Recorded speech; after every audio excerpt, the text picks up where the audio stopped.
Alors, bonjour tout le monde. Mon nom est Catherine Barre, thérapeute en relation d'aide, et bienvenue pour une autre conversation. Aujourd'hui, j'ai invité mon collègue Christian Magnette, qui est aussi thérapeute en relation d'aide, pour parler d'un sujet qui est assez complexe, souvent mal compris. En tout cas, moi, j'ai besoin d'en apprendre plus et Christophe a beaucoup d'informations à nous partager et c'est le polyamour. Donc, merci tellement, Christophe, d'avoir dit oui à mon invitation. Je suis contente d'avoir ce moment-là avec toi pour jaser. Comment t'as senti d'être là, d'arriver? Je suis très content d'être là. Merci de m'avoir invité. Et puis, comme je te disais, j'ai aimé ta spontanéité de me dire OK, est-ce que tu veux y en être? Oui, OK, la semaine prochaine. On ne prend pas trop le temps d'y réfléchir, on se lance. Puis, Comme on dit c'est ce en que j'avais québécois, on besoin. niaise pas. Exactement. Juste pour les gens qui n'ont jamais écouté une conversation, juste vous dire, on va partir sur le sujet du polyamour, mais on n'a rien préparé. T'sais, moi, en tout cas, j'ai rien préparé. J'arrive vraiment très novice sur le sujet.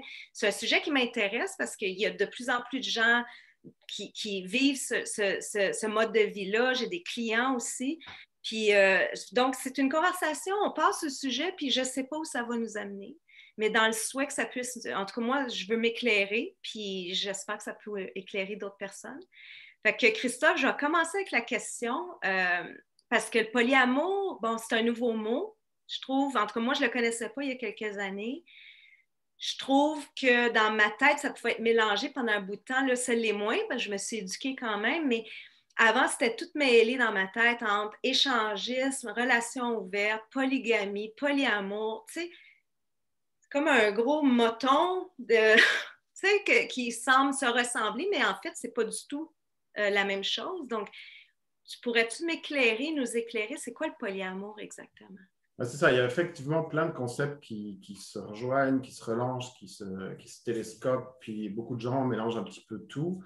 Donc, le polyamour, c'est vrai que c'est un concept relativement nouveau, en tout cas avec le mot. Mhm. Ce que je dirais, ce qui définit le polyamour, c'est avant tout le côté éthique.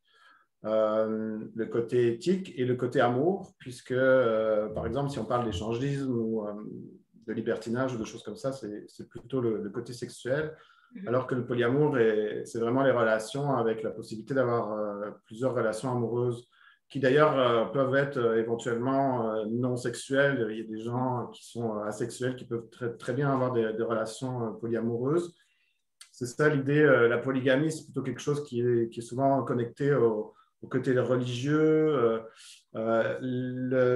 L'essentiel ici, c'est qu'on parle vraiment de quelque chose d'éthique et donc qui amène des valeurs de respect, de communication, de tolérance, de transparence Mhm. entre les deux personnes qui décident de cheminer vers ça. Ça, c'est important ce que tu dis là, hein, parce que c'est un choix éclairé, c'est pas caché, c'est pas j'ai une autre relation cachée. C'est vraiment nommé, dit, puis quand tu dis éthique, moi ce que j'entends, c'est qu'il y a un contenant, il y a des règles.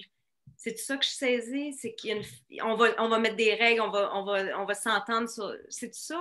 Ben, la première Pareil. règle avant tout, c'est de bien communiquer. Moi, je pense, Ouais. il y a vraiment des couples qui décident de le faire avec des règles très strictes. L'important, c'est que chacun soit d'accord sur qu'est-ce qu'on fait, comment on le Ouais. fait. Et donc, oui, c'est vrai qu'il y a des couples qui vont décider d'avoir des règles très strictes qui peuvent éventuellement s'adoucir ou tomber avec le temps. Mais ce qui est important, avant tout, moi, je pense, c'est vraiment d'être d'accord sur le fait qu'on communique et qu'on se Mhm. parle et qu'on se dit les vraies choses. Alors, comme tu disais, c'est vrai que c'est des relations. Avoir plusieurs relations, c'est Dieu comme le monde. Les maîtresses, les relations cachées, ça a toujours existé. La différence ici, c'est qu'on décide ensemble, à deux ou à plusieurs, de cheminer là-dedans. Puis moi, ce que je trouve important, en fait, c'est que ça puisse être une option Mhm. de se dire, mais non, je ne veux pas faire ça de manière cachée, mais par contre, je ne me vois pas non plus avoir une relation 100% exclusive. Mhm. Donc, à ce moment-là, qu'est-ce qu'on fait? Ben, on est obligé d'en parler. Puis, c'est là que tout Fait que commence. tu deviens comme quand je t'écoute, là, puis ça, c'est mon expérience aussi avec les couples que j'accompagne qui sont polyamoureux, c'est que il faut quasiment être des warriors de la communication. C'est comme, tu sais, c'est quelque chose, là. C'est vraiment d'être honnête, de pouvoir vraiment s'écouter, puis naviguer la jalousie. Tu sais, parce que la jalousie, elle doit être... Moi, je ne suis pas polyamoureuse. Je le sais que je suis monogame. J'ai compris ça, que moi, pour être bien, pour être heureuse, j'ai besoin d'exclusivité. J'ai besoin d'exclusivité sexuelle, amoureuse. Mais je peux très bien saisir, tu sais, le polyamour dans le sens, j'ai zéro jugement là-dessus, même que ça me fascine. Mais la jalousie fait partie, j'imagine. Les gens, ils doivent naviguer avec la jalousie, la rivalité, Et c'est pour ça que moi, je suis très content de pouvoir avoir de plus en plus une clientèle polyamoureuse que j'ai développée avec le temps, mais parce que oui, on passe à travers plein de choses qui peuvent être difficiles. Puis c'est important quand même de pouvoir être accompagné là-dedans, en tout cas si on en a le besoin. Moi, ce que je dis toujours, c'est quand je rencontre quelqu'un qui commence là-dedans, je lui dis, si tu penses que ça va être super facile tout le temps, c'est peut-être pas la bonne voie à explorer. Par contre, effectivement, si tu es prêt à... Tu parles de Warriors, c'est sûr que si ça colle vraiment à ton besoin et à celui de ton partenaire et que tu es prêt à faire le travail, ça en vaut clairement la peine parce qu'on apprend énormément sur soi, sur l'autre. On est obligé de se dépasser et pour ça, il faut accepter qu'on puisse vivre des gros challenges et la jalousie, c'en est un. Ouais. Penser qu'on ne va jamais être jaloux. En fait, je vais te faire une confession. Je vais parler de moi. Ça me gêne de le faire, mais je vais le faire. Moi, j'ai eu beaucoup de relations exclusives, monogames, avant de vraiment me permettre d'explorer ça. Et ça m'a pris du temps de vraiment admettre que c'était ça qui était ma voix à moi et mon besoin à moi. Avant ça, on me disait tout le temps, ah, Christophe, toi, tu n'es pas jaloux. Chaque fois que j'avais une blonde exclusivement, j'étais très à l'aise.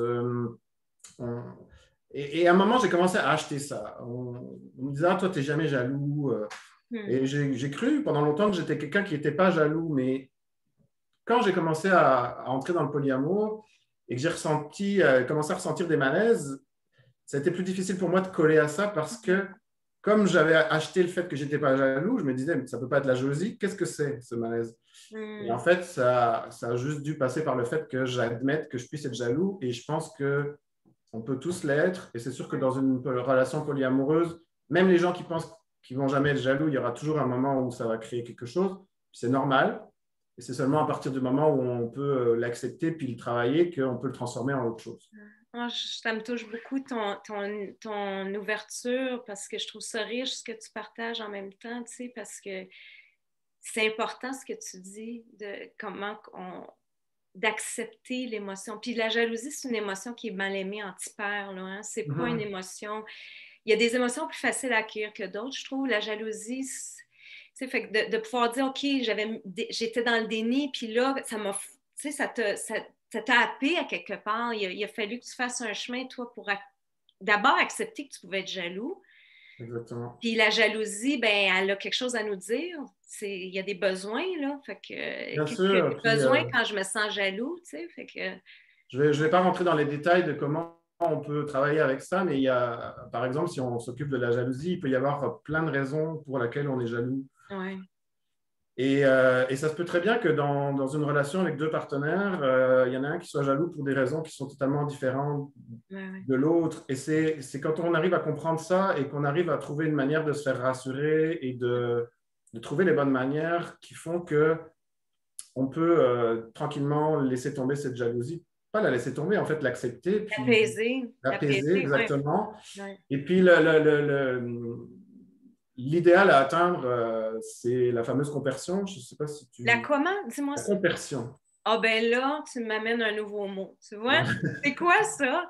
La compersion, c'est en quelque sorte, c'est l'inverse de la jalousie. En gros, c'est de pouvoir ressentir de la satisfaction, du plaisir pour le plaisir de son partenaire. Puis c'est quelque chose, autant la jalousie, c'est effectivement une émotion qui est très mal aimée parce qu'elle est souvent reliée à de l'agressivité ou par quelque chose de négatif. Mais la compersion, c'est quelque chose qui est aussi comme très difficile à gérer dans les relations. En gros, je peux être capable de me sentir heureux que mon partenaire ait du plaisir avec quelqu'un d'autre. C'est sûr que ce n'est pas quelque chose, surtout dans la société, dans la manière dont on a toujours été éduqué, dans ce qu'on a vu dans des milliers de films, de livres, etc. Ce n'est pas quelque chose qui est naturel, qui vient tout de suite, ou en tout cas rarement, mais c'est quelque chose qui se travaille parce que justement on communique, parce qu'on peut avoir accès à l'autre, se montrer authentiquement à l'autre, et c'est un idéal que certaines personnes pensent ne jamais atteindre et finalement finissent par atteindre. Donc, et ça peut être quelque chose de très satisfaisant quand on colle vraiment, encore une fois, à son besoin. Parce que moi, ce que je dis toujours, c'est que je ne vais jamais orienter un client pour lui dire tu devrais essayer ça. C'est vraiment très important pour moi de coller aux besoins. Ouais, puis d'accompagner les gens là où ils sont. C'est fascinant parce que tu vois, ça, c'est un mot que je ne connaissais pas. Tu sais, j'ai plein de questions qui se bousculent. Mais c'est quoi que je voulais te dire? Il y avait quelque chose. Ah oui. T'en penses quoi, toi? Parce que des fois, j'ai l'impression que ça peut arriver qu'il y a des gens, il y en a un dans le couple qui vraiment, son besoin, c'est de vivre une relation polyamoureuse. Puis j'ai déjà vu ça, que l'autre partenaire, c'est peut-être pas son authentique besoin, mais va tenter ou essayer pour pas perdre la relation. Et, et ça, je vois que ça peut être un risque. En tout cas, je pense à des gens dans ma vie ou des situations où même moi, quand j'étais plus jeune, où j'ai essayé de me faire... Tu sais, j'ai à peine effleuré le sujet parce que ça ne me va pas du tout. Mais je me voyais essayer de dépasser peut-être mes limites par peur de perdre la relation. Ça, est-ce que c'est quelque chose qui est dans le milieu polyamoureux? Est-ce que j'imagine qu'on en parle de ça, de s'assurer que... C'est clair ce que j'amène? Je sais pas. Oui, c'est très clair parce que c'est sûr que c'est des choses qui arrivent. Je pense que c'est rare dans un couple. Puis c'est peut-être quelque chose qu'on nous vend souvent comme un idéal de conte de fées, d'avoir les mêmes besoins au même moment. Partagés, et que notre partenaire va remplir tous nos besoins au bon moment parce que c'est celui qu'on a choisi pour le reste de notre vie. Dans la réalité, ça ne se passe pas toujours comme ça, et je pense que oui, ça se peut qu'il y en ait un qui a envie de ça plus qu'un autre. Alors la difficulté, c'est toujours de trouver notre zone de confort là-dedans, dans le respect de ses limites, de ses besoins, mais aussi de ce qu'on est prêt à travailler, parce que ça se peut... J'ai déjà vu des gens c'était leur partenaire qui voulait amener ça. Ça a créé énormément de ressentis. Au final, les deux se sont dit, ben, on peut s'essayer, on va voir. Et au final, celui qui avait le plus de ressentis, c'est celui qui se sent le mieux là-dedans. C'est possible. À partir du moment où la personne ne se force pas uniquement pour l'autre, et que c'est travailler ensemble avec douceur. On dit souvent, par exemple, ce qui est important, c'est d'aller au rythme du plus lent. Donc, c'est sûr que s'il y en a un qui tire et que l'autre ne veut pas pendant longtemps, ça risque de coincer, mais ça se peut parfois qu'il y ait des gens qui ont envie de découvrir. C'est comme si tu as deux partenaires en couple, puis il y en a un qui aime voyager et l'autre pas. Peut-être qu'il va s'essayer et qu'il va aimer ça. L'important, c'est encore une fois de coller à son rythme, de s'écouter, puis de communiquer. C'est vraiment important, ça, ce que tu apportes. Puis en même temps, c'est sûr qu'on est dans des sujets de fond, tu sais. Il y a du négociable, non négociable dans le couple, il y a des zones grises aussi, mais là, quand on parle de... Tu sais, c'est un sujet de fond, là. Comment on choisit de vivre nos limites en relation, tu sais, c'est encore plus important de vraiment prendre le temps de voir où on en est, puis d'être honnête, puis... C'est ça, c'est important de pouvoir vraiment se regarder là-dedans et se dire, OK, c'est quoi qui est important pour moi? Est-ce que l'exclusivité, c'est important pour moi parce que c'est ce qu'on m'a toujours dit qui était important, puis c'est toujours ce que j'ai vu, ou est-ce que c'est vraiment ça que je veux?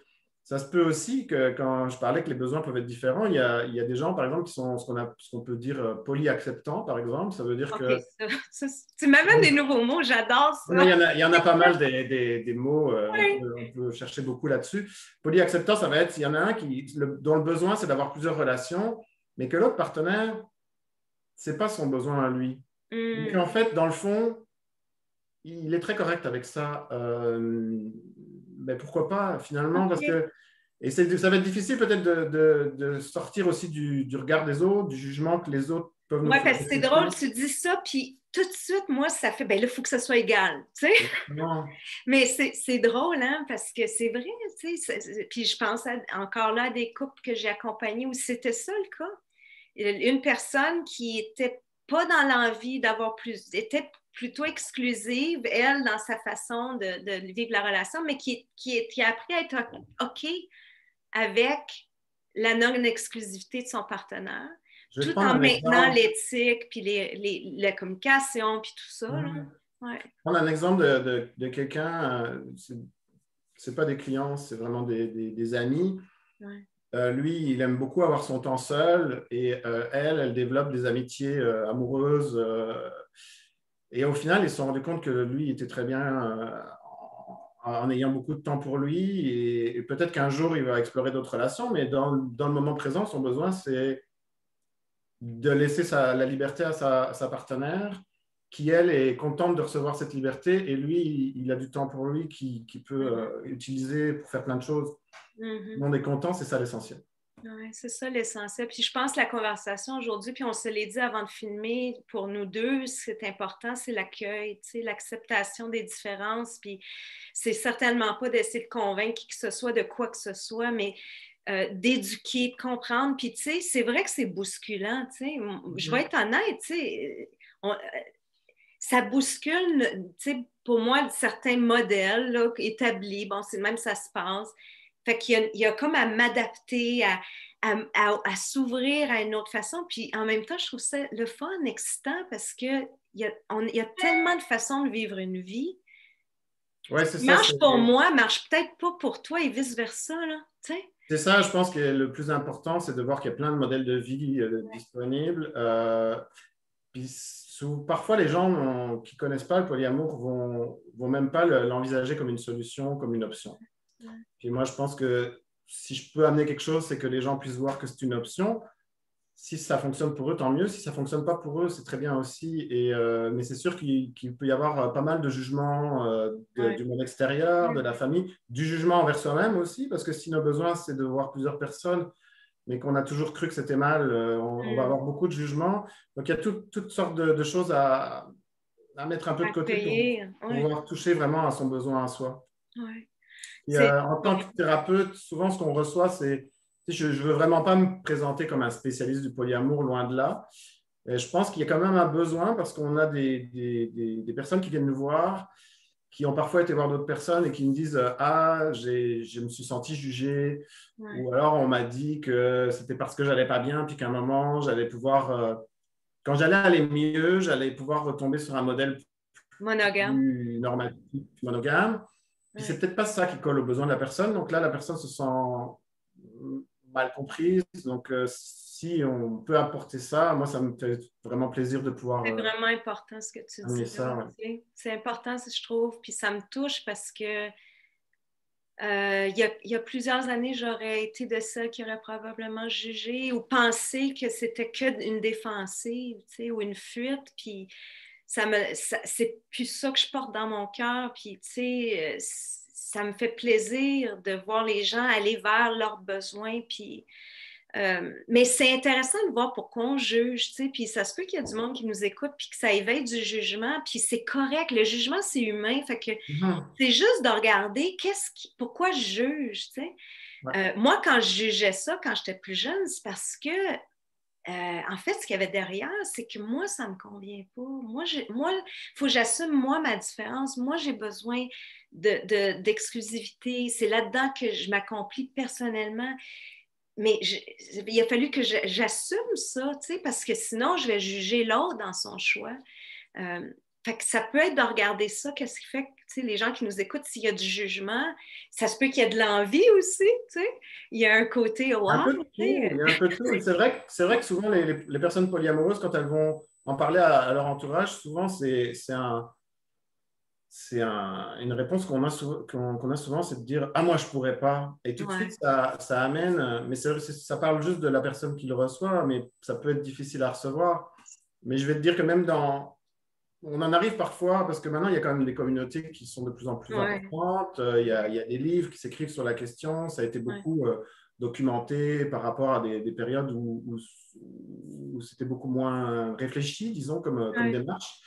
Puis, on en arrive parfois, il y a des gens qui sont polyamoureux depuis plusieurs années, qui à un moment décident que leur besoin, c'est plus de retourner à quelque chose Mhm. d'exclusif, qui pourrait même avoir un jugement en se disant ah, mes amis polyamoureux vont me C'est juger. intéressant ce que tu amènes là parce que c'est intéressant, je trouve, parce que c'est vrai, on est personne à l'abri de ça quand on rentre un peu comme dans un système ou dans une place où là, on peut s'identifier à un mode de vie, puis de se donner la permission de changer, puis de... Oui, Exactement. j'aime ça ce que tu amènes. C'est toujours le risque dans tout, hein. Même avec nous autres à l'ANDC, dire hey, je vais aller faire un cours de coaching ou une autre approche, ou tu sais, j'aime ça ce que tu amènes. Fait que c'est de rester connecté à notre authenticité, notre besoin. Ouais. Puis tu parles de la NDC qui est notre approche à tous les deux, et j'en profite justement parce que tu parles d'authenticité, et je pense que c'est vraiment là que notre approche peut amener quelque chose dans la notion de polyamour, parce que il y a déjà, on essaye de sortir le plus possible du jugement, mais on amène une manière de communiquer le plus authentique possible, et pour pouvoir cheminer dans le polyamour, on est obligé de toucher vraiment à ce qui est là, de communiquer authentiquement, de pouvoir exprimer ce qu'on ressent, de Ouais, pouvoir être reçu. Et c'est là que nous, on amène ouais. quelque chose C'est la force hein, de la peut NDC, c'est aider. Ouais. vrai. Ben oui. J'ai aimé ça t'entendre, tu sais, je pense que ce serait une conversation à continuer, en tout cas, tu sais, mais déjà, ça éclaire, je trouve ça, moi, ça m'éclaire, en tout cas, puis ce que ça a le fait de t'entendre, ça me donne encore plus envie, tu sais, il y avait plus vraiment de jugement, il y a encore moins de jugement, j'ai juste envie je trouve ça beau de laisser les gens être ce qu'ils sont, tu sais. Mhm. Puis Ouais. des fois, ça peut nous confronter dans notre différence puis nos valeurs. Puis c'est ça qu'on a à accueillir pour continuer à ouvrir notre cœur, à ouvrir nos bras, à laisser ça, la différence émerger. Puis c'est intéressant. Qui sait où Mhm. ça va nous amener comme société, tu sais, de repenser notre façon de vivre. Je sais pas. Je trouve ça fascinant. Aider les gens à être ce qu'ils sont, Aider les gens à être ce qu'ils sont, puis être... c'est à la fois simple et compliqué, mais c'est ce qu'on peut faire de mieux, je pense. Ouais, ouais, merci vraiment, Christophe. Puis écoute, à la revoyure, comme on dit. Merci pour On- l'invitation. Ça C'est m'a sûr fait qu'on va se plaisir. recroiser. Oui, puis aux gens qui nous ont écoutés, si vous êtes encore là, merci de votre écoute. Puis si vous avez des commentaires, des feedbacks, des questions, n'hésitez pas. C'est toujours le fun d'avoir un retour. Si vous voulez contacter Christophe Magnat, je vais laisser ses coordonnées. Tu fais du Zoom et en présentiel hein, présentement, c'est ça? Tu es à Oui, Montréal, c'est ça. puis par Zoom. À Montréal, puis on commence à avoir des clients aussi partout au Québec et même en Europe. Avec le Zoom, il suffit de setter le décalage horaire, et je reçois aussi des gens en personne à Montréal. And you speak English also. Also. Oh, then we have to do another conversation in English. Excellent. Bon, merci tout le monde. Prenez soin de vous. À la prochaine.